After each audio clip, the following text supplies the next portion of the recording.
여러분 안녕하세요. 오늘은 기억해야 할 밤 A Night to Remember 이라는 제목으로 말씀드립니다.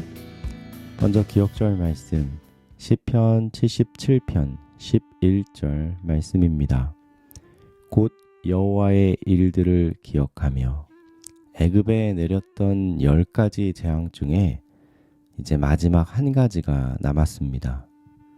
모세는 하나님께서 맨 처음 자신에게 나타나셨을 때부터 바로의 궁전에서 기적을 행하신 모든 일을 생각하고 있었습니다. 하지만 바로의 마음은 점점 굳어졌지요. 이제는 정말 마지막이 됐어요. 내 앞에서 사라져. 다시는 내 앞에 나타나지 말아라. 나를 보는 날 너는 죽을 것이다. 모세는 이스라엘 백성들을 모아 하나님의 말씀을 전했어요. 저의 말을 잘 듣고 따라 주십시오. 각 가정마다 1년 된 깨끗한 수양을 고르십시오. 이달 14일까지 그 양을 데리고 있다가 해질 때에 각 가정의 가장은 양을 죽이십시오.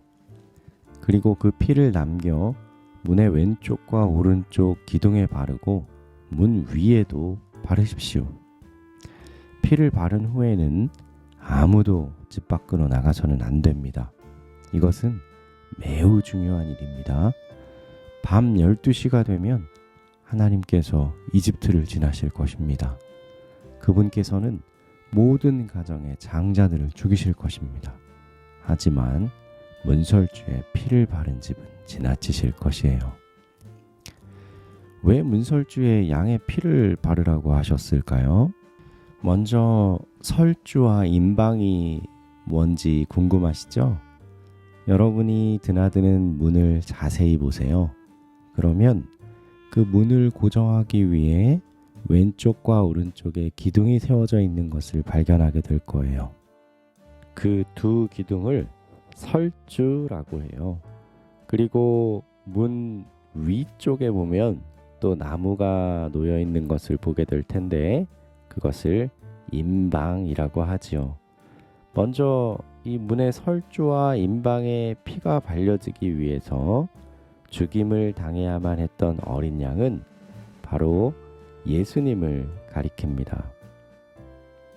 그리고 하나님께서는 그 피를 문에 바를 때에 우슬초에 적셔서 바르라고 명령하셨습니다.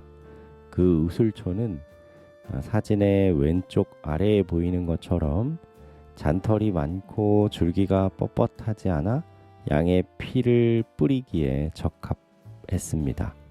이스라엘 어디에나 볼 수 있고 흔한 식물이었죠. 정결과 겸손을 상징하는 것이었습니다. 부조화 선지자 277페이지입니다. 6월절 양을 죽이는 것만으로 충분치 못했다. 그 피를 문설주에 발라야 하였다. 우리는 그분께서 온 세상을 위하여 죽으셨다는 사실뿐 아니라 우리 각자를 위하여 죽으셨다는 것을 믿어야만 한다. 그렇게 양을 잡아 그 피를 문과 설주에 발랐다면 이제 집 안에 들어가서 이렇게 해야 했습니다. 양을 통째로 구워 무교병과 쓴 나물과 함께 드십시오. 남은 음식은 불에 태우십시오. 남는 것을 아끼려고 하지 마십시오. 만약 양 한 마리가 가족이 먹기에 너무 많다면 이웃과 함께 드십시오. 하지만 두 가정 모두 문에 피를 발라야 합니다. 한 가지 더 있습니다. 옷을 입고 신발을 신고 지팡이를 들고 서서 드십시오.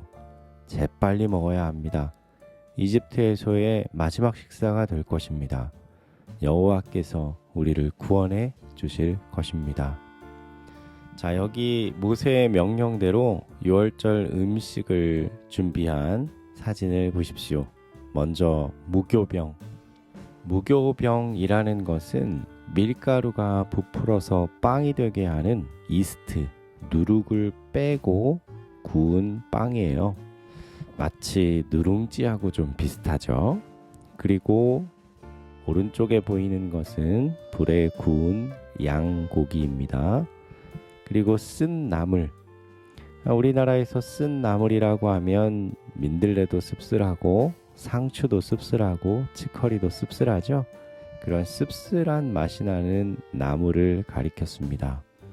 그리고 오른쪽 아래 보니까 이것이 저녁 식사였음에도 불구하고 손에는 이제 막 집을 나가려는 것처럼 지팡이를 쥐고 옷은 이제 잠자리에 들려는 것이 아니라 이제 하나님의 명령대로 이곳을 탈출하려 하는 그런 옷, 이제 외출하려고 하는 그런 옷을 입고 하나님의 명령대로 유월절 빵과 고기를 먹고 있습니다.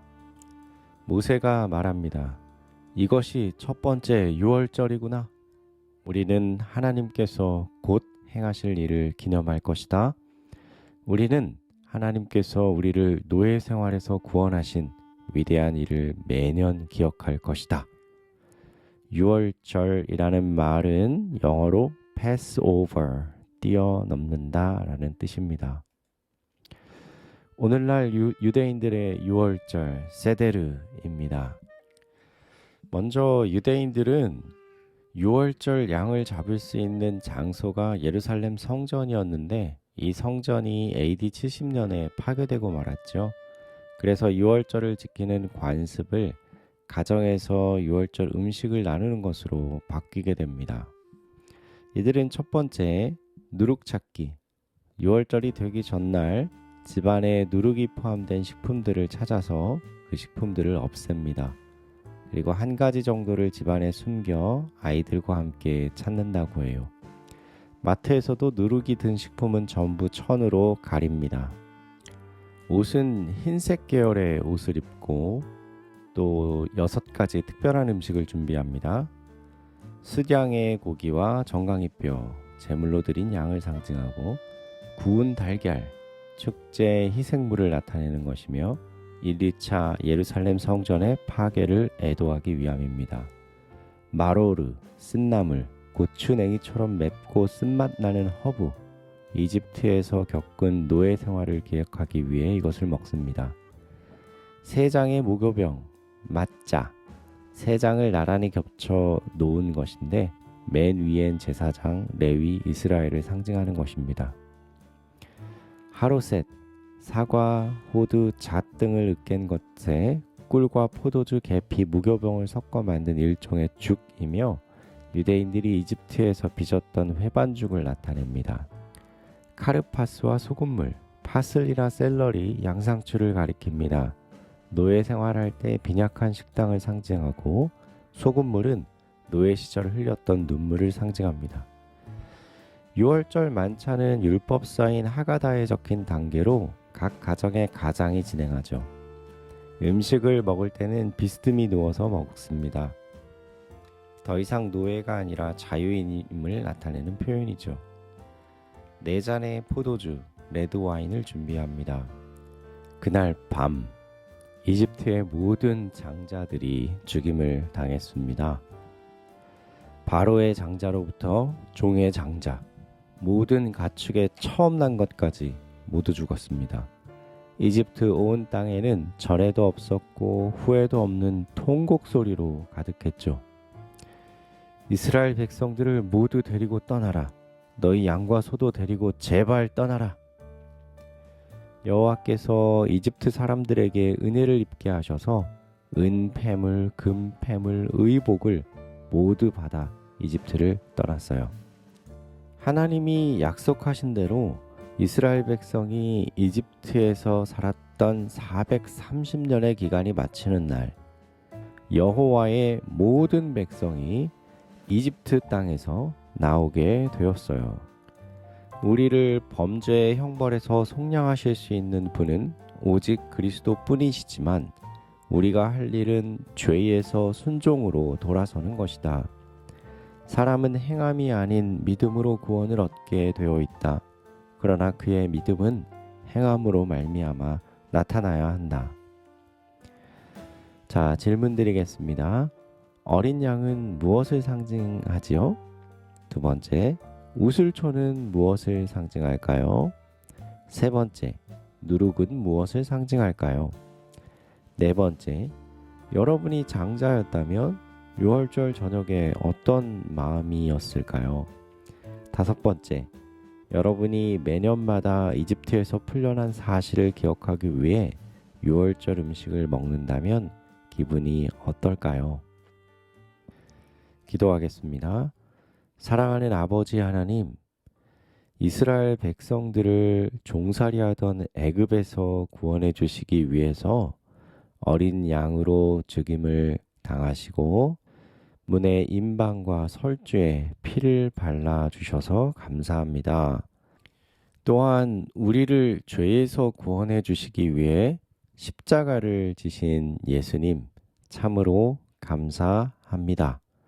이제는 우리의 마음 문의 임방과 설주에 우리 예수님의 보혈이 발려질 수 있도록 해 주시옵소서. 우슬초로 정결케 하여 주시고 그 피로 구원하여 주옵소서. 이 구원의 은혜가 우리 모두에게 넘치게 하여 주옵소서. 사랑하는 예수님 이름으로 기도합니다. 아멘.